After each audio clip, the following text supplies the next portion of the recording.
Voilà, comme vous le voyez sur ces images, nous sommes avec deux grandes personnalités dans notre émission que nous avons commencé justement peu avant. Vous avez suivi les intervenants qui ont exposé leurs différents produits et je vais commencer avec le président justement de la diaspora camerounaise. Il fait partie aussi du comité de l'organisation de ce forum que vous avez bien évidemment suivi sur nos images. Alors avec lui, il va nous parler de ses impressions parce qu'il fait partie des gens qui ont fait en sorte justement que l'événement passe de la très belle manière. Alors sans plus tarder, cher président, bonjour, comment vous allez? Très bien, merci. Et vous? Ouais, ça va très bien. Alors, cher président, d'abord un petit mot à tous ceux qui sont en train de nous suivre. Bonjour tout le monde, je suis très content que cet événement ait eu lieu. Je suis pas seulement président de la diaspora camerounaise, je suis le président du comité d'organisation de cet événement et aussi le président des diasporas africaines dans le club africain qui est le club russo-africain qui est l'organisateur principal de cet événement. Notre but principal, c'était de faire en sorte que les entrepreneurs russes et africains puissent se faire connaissance. Je pense que notre but a été atteint. Très bien, et surtout, vous avez parlé d'une occasion qui a permis aux entrepreneurs africains de découvrir aussi les entrepreneurs russes. Est-ce qu'on peut dire que ça a été un ticket gagnant pour les entrepreneurs africains? Oui, ça a été vraiment un très grand moment d'échange. Nous avons été très surpris par la quantité de personnes qui ont voulu participer à ce forum. Nous avons eu finalement plus de personnes qu'on attendait, que ce soit du côté africain que du côté russe. Il y a des Russes qui sont venus presque de toutes les régions de la Russie pour assister à cet événement. Et aussi, l'Afrique était représentée à plus de 25 pays différents. Donc, pour cette première, je pense que c'est vraiment une grande réussite. Bien entendu, ça a été un premier contact et le vrai travail commence maintenant, c'est le suivi. Ça veut dire les contacts qu'on a eus, les connaissances qui ont été faites doivent se concrétiser et c'est sur quoi nous allons travailler. Est-ce que vous promettez aussi votre implication pour que ce que vous avez commencé soit matérialisé? Parce que dans un premier temps, ça pose un problème de confiance entre les entreprises, parce que ça fait partie d'une première rencontre de prise de contact. Maintenant, ça demande maintenant des garanties pour que les entreprises russes puissent au moins investir en Afrique et vice-versa. Est-ce que vous êtes prêt justement à miser votre personnalité pour que ça marche? Non, vous savez, on dit que un voyage de 1000 km commence par un pas. Très bien. Cet événement, c'était le premier pas. Et bien entendu, nous ne comptons pas nous arrêter. Nous allons atteindre notre but. Et nous allons mettre en place tous les mécanismes et tout ce qui est possible, que ce soit du côté africain, que ce soit du côté russe, pour que le but soit atteint. Et le but, c'est d'avoir des réalisations concrètes, des contrats signés, du travail qu'il va faire pour que des produits africains soient abondants dans le marché russe et que les produits russes aussi soient abondants dans le marché africain et que les investisseurs russes aient confiance aux Africains et puissent tranquillement investir leur argent dans le marché africain. Et d'après les avis qu'on a eu lors des événements, il y a cette volonté. Donc juste, il y a un côté technique, il y a des difficultés, mais je pense que tout ça, c'est résolvable. Juste un peu de temps. Président, peut-être pour chuter avec vous, la plupart des entrepreneurs africains qui sont venus ont toujours des problèmes de financement.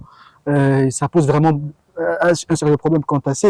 Maintenant, vous, en tant que président de ces Africains, surtout, qu'est-ce que vous pouvez leur dire? Parce qu'apparemment, la plupart des États n'arrivent pas à subventionner ces entrepreneurs qui se battent nuit et jour quand même pour contribuer au développement de nos nations africaines. Vous savez, le problème du financement, c'est pas seulement pour les entrepreneurs africains. Tous les entrepreneurs dans le monde entier ont toujours besoin de financement pour avancer et c'est normal. Ça, c'est de l'un côté. Mais de l'autre côté, nous savons que des Russes actuellement sont en train de vouloir diversifier leurs partenaires. Ils regardent le marché asiatique, le marché africain et les marchés de l'Afrique du Sud.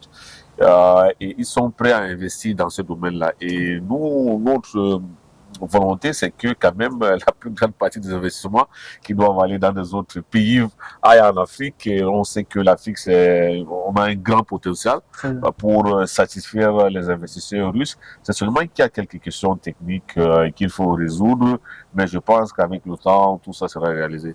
Très bien, merci beaucoup, cher président, d'avoir répondu à nos questions. Merci à vous. J'ai en face de moi une grande dame avec laquelle on va également échanger rapidement sur ce que nous sommes en train de parler. Alors, sans plus tarder, bonjour madame, comment vous allez? Je vais très bien, merci. Très bien, ouais, je vais bien par la grâce de Dieu. Comment vous appelez madame? Je m'appelle Ngotowada. Je suis d'origine africaine. Origine africaine. Voilà, j'aime ça parce qu'il y a pas une particularité, parce qu'on est tous africains. Rapidement, vous faites partie d'une présidente, ou vous êtes présidente de l'organisation ou des préparatifs avant de venir ici. Est-ce que vous pouvez nous éclaircir un peu quand passé? Oui, en réalité, j'ai été désignée par le Club russo-africain comme facilitatrice. Facilitatrice, très bien. L'entreprise Kinda que je représente a été mandatée pour sensibiliser les Africains, les entrepreneurs africains, mais aussi les pouvoirs publics qui ne doivent pas rester en arrière, qui doivent accompagner les entrepreneurs lors des événements majeurs comme celui-ci. Très bien. Donc, j'ai eu à voyager dans quelques pays africains où nous avions observé une petite résistance. Il était question d'expliquer le bien fondé, de présenter les opportunités de part et d'autre, parce que contrairement à ce que l'on pense, que l'Africain ne fait que recevoir, il était aussi question d'évaluer le potentiel des entreprises africaines qui ont participé à cet événement. Très bien. Juste, il faut arriver ici. Quelle est la spécificité que vous avez trouvée dans ce forum? Parce que l'objectif primordial, c'est d'ouvrir de nouveaux horizons aux entreprises africaines, aux entrepreneurs africains. Est-ce que sur les plans concrets, réalisation, est-ce qu'il y a des spécificités que vous avez évidemment trouvées? Le premier élément qui est pour moi la clé, c'est l'information. Très bien. Tous ceux qui ont participé à ce forum ont touché la réalité du doigt. Ils savent à quelle porte toucher pour obtenir telle ou telle information. C'est déjà un grand pas. Parce que lorsque vous êtes businessman ou bien businesswoman, vous avez besoin d'être au fait de l'actualité. Très bien. En ce qui concerne votre activité, et c'est ce que lors du forum, il y a eu des échanges qui ont permis aux Africains de comprendre ce qui leur est favorable pour l'épanouissement de leur business et inversement aux entrepreneurs russes qui étaient là. Qu'est-ce qu'ils peuvent faire? Comment obtenir? Quels sont les types de produits et de services que présentent les Africains? Une fois que cette première phase a été réussie, le reste, ça a été beaucoup plus simple. Parce que le matching devient quelque chose d'assez relatif à ce moment, lorsqu'on sait qui fait quoi et comment est-ce que ça se fait. Est-ce que c'est facile de la manière dont vous avez trouvé des deals avec les Russes? Parce que sincèrement, c'est pas facile, il faut qu'on se dise. C'est vraiment à la veille que les Africains cherchent au moins à collaborer avec les Russes. Est-ce que c'est facile de dealer? Est-ce qu'il n'y a pas une certaine imposition de la part des entreprises russes ou vice-versa depuis que vous êtes venu, depuis que vous avez participé à ce forum? Oui, il faut le dire, de plus en plus, les Africains abordent les partenaires étrangers sans complexe. Très bien. Parce qu'il a fallu tuer un certain type de complexe pour être où nous sommes aujourd'hui. Sinon, on ne voyagerait pas, on ne rencontrerait pas d'autres entrepreneurs, même en Afrique. Ils viennent en prospection et une fois qu'on est décomplexé, on peut discuter d'égal à égal. Donc, en réalité, il n'y a pas une difficulté foncièrement perçue. Maintenant, le frein aurait pu être celui de la langue. Très bien. Parce que la majorité des pays africains ne parlent pas le russe, ils n'en ont même jamais entendu parler. Il y en a qui parlent très bien anglais. En Russie, un anglais moyen également, et avec les Africains, ça passe beaucoup. Mais ceux qui sont d'expression française, le Club russo-africain a pris les dispositions justement pour les accompagner dans les B2B avec des traducteurs, ce qui a facilité la chose. Maintenant, les réalités au niveau culturel peuvent être divergentes. Il était question également pour nous autres qui avons un regard à 360 degrés de la chose, d'essayer d'expliquer, de faire comprendre aux hommes que ce qui se fait ici ou là-bas peut être réorienté pour être adapté aux réalités sans toutefois changer les comportements et les manières d'être. Maintenant, les entrepreneurs africains qui sont venus, souvent, les autres savaient qu'une fois arrivés, ils auront de l'argent. Par exemple, quand on parle de la collaboration, on voit l'argent. Parce que c'est ce qu'ils attendaient, c'est ce qu'ils ont vu concrètement. Les autres se sont mis dans la confusion, sans pourtant connaître que la collaboration, c'est pas forcément de l'argent. Il y a des relations, il y a des carnets d'adresses que vous pouvez concocter qui pourra peut-être vous aider dans les jours à venir. C'est vrai que dans la culture de l'aide à laquelle nous avons été habitués depuis des décennies, les gens pensent que les Africains ne doivent attendre que de l'aide. Mais il y a eu des réunions préparatoires qui ont permis aux gens de cultiver une certaine éducation financière. Très bien. Et lorsqu'en réalité vous êtes chef d'entreprise, vous avez déjà prétendu au moins une fois au crédit bancaire, vous connaissez les mécanismes, comment ça se passe. Il ne suffit pas d'arriver à l'étranger et de poser son projet ou bien son idée de projet pour que l'argent coule à flot. Il faut justifier, il y a des questions techniques et des préoccupations auxquelles il faut répondre.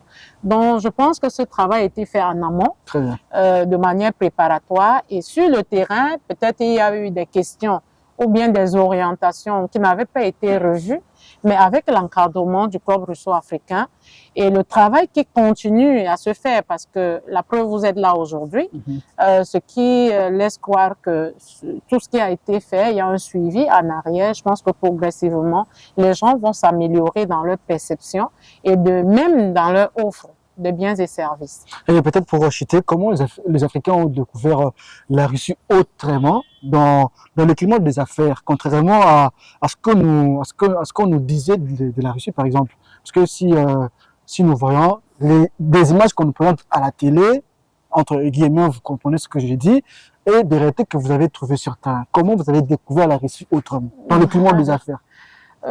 Il faut dire que culturellement, l'Afrique est proche de la Russie. Très bien. Contrairement à ce que les gens, contrairement à ce que les gens pensent, ce qui favorise la mise en relation et même la compréhension des business entre les Africains et les Russes. Maintenant, le décalage peut être au niveau des dimensionnements des tailles. Très bien. Et c'est pour ça que les pouvoirs publics africains sont invités à, comme il y en a déjà qui le font, à tenir leurs entrepreneurs pour pouvoir les amener, les soutenir, apporter cette caution morale dont les Russes qui ne comprennent pas, qui ne connaissent pas aussi les Africains ont besoin. Et eux, ils sont déjà suffisamment encadrés par leurs dirigeants, parce que lorsque vous posez un problème, par exemple, de certification, de normes et tout, facilement ici en Russie, on vous oriente, on vous indique vers qui aller, etc. En Afrique également. Sans demander de rétrocommission, sans vous compliquer. Oui, bien évidemment, il y a des prestations payantes, il faut le dire, c'est des professionnels. Très bien. En Afrique, il y a ces orientations, mais des fois, le manque d'informations fait en sorte que les Africains eux-mêmes ne savent pas ce à quoi ils ont droit et quelles sont les dispositions prises par leur pouvoir public pour les accompagner. Donc, nous pensons qu'une tribune comme la vôtre est un plus pour élever nos voix, pour sensibiliser toutes les parties, pour que chacun puisse prendre la bonne information à la bonne porte. Très bien. Peut-être avant de chuter, est-ce qu'il y a jusque-là, vous avez eu des accords signés entre vous, les partenaires, ou il y a déjà des processus pour signer un peu des accords de collaboration entre les entreprises russes et les entreprises africaines? Oui, il y a des accords de principe qui sont en train d'être établis. Hier, par exemple, nous avons eu beaucoup de B2B. La plupart des entrepreneurs qui sont venus, il y a déjà, si vous l'avez observé lors de l'exposition, la plupart des produits africains sont partis dans les 30 premières minutes, vraiment. Il a fallu même mettre la pédale douce pour que ceux qui sont venus après puissent découvrir, parce que sinon, tout était parti. Donc, les B2B ont permis de mieux structurer les offres de part et d'autre. Il faut le dire, il y a également des entreprises russes qui veulent pénétrer le marché africain avec des produits et dans les langues que les normes africaines aussi ne reconnaissent pas. Il est question pour chacune des équipes de s'arrimer à tout cela. Donc, nous pensons que les échanges sont en bonne voie et que avec l'appui supplémentaire du Club Rousseau africain et de notre président du comité d'organisation qui a pris cet engagement ferme, les choses vont aller bon train. Merci, chère madame. Un petit mot de la fin. Oui, ce que je peux dire aux jeunes entrepreneurs, c'est de viser la qualité. Très bien. Parce que la qualité, elle ouvre les portes à toutes les opportunités. Et c'est quand vous êtes excellent dans votre domaine que vous pouvez être sollicité, comme l'entreprise Kindak a été sollicitée, pour accompagner les entrepreneurs africains.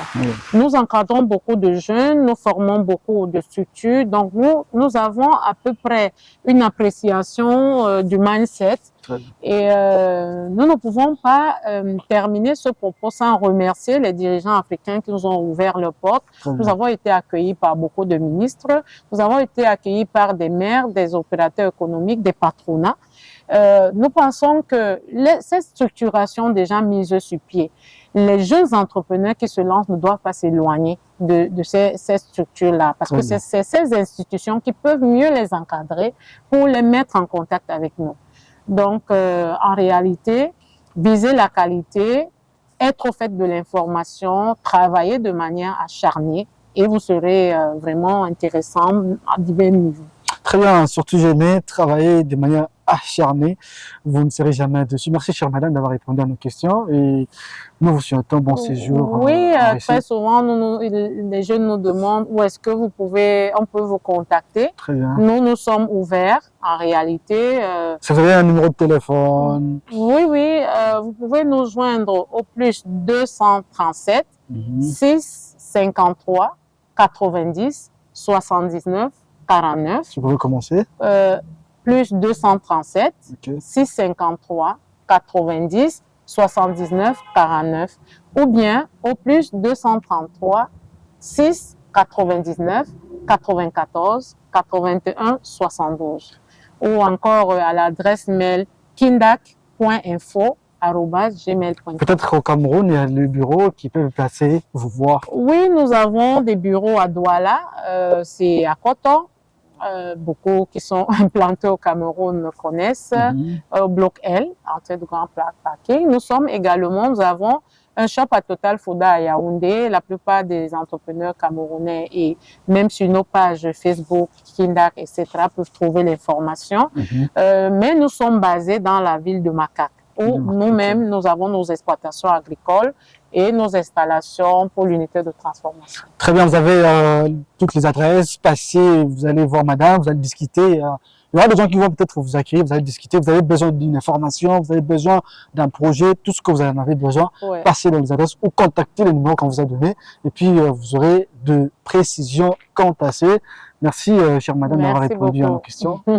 Merci beaucoup. Ça a été un plaisir. Voilà, je pense que vous avez suivi, ça a été un réel plaisir pour nous de pouvoir recevoir les différents entrepreneurs africains qui étaient venus ici à la Fédération de la Russie pour exposer des produits Made in Africa. Ça a été quelque chose de très spécial parce que nous avons aussi des potentiels, ou je peux dire des potentialités en Afrique. Il est question justement de mettre de la volonté et de leur soutenir et de croire justement à ce que l'Afrique regorge comme talent et potentialité. On se retrouve avec vous prochainement. Surtout, n'oubliez pas bien évidemment de vous abonner massivement sur Draft Télévision et surtout d'activer la cloche de notification pour avoir toutes nos informations. Aimez, partagez, likez de la plus belle des manières et nulle part ailleurs, c'est à travers Draft Télévision que vous aurez ces genres d'informations. On se retrouve à très bientôt.